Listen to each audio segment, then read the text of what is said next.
salute you, Hugh. We thank you, and we will never forget you. Thank you. Psalms. Our Father, which art in heaven, hallowed be thy name. Thy kingdom come, thy will be done, on earth as it is in heaven. Give us this day our daily bread, and forgive us our debts as we forgive our debtors. And lead us not into temptation, but deliver us from evil. For thine is the kingdom, and the power, and the glory forever. Amen.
My dad loved when everyone got together.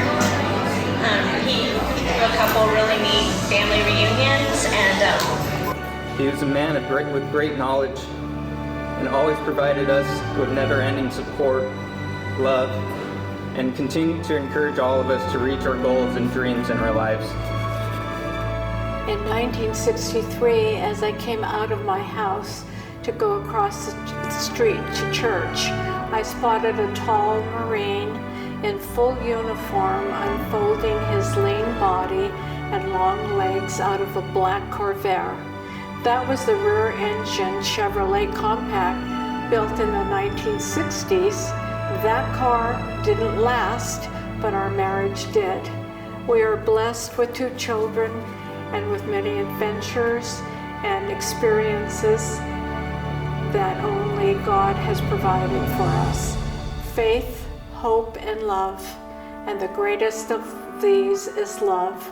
And that is what Hugh gave us, his deep and constant love.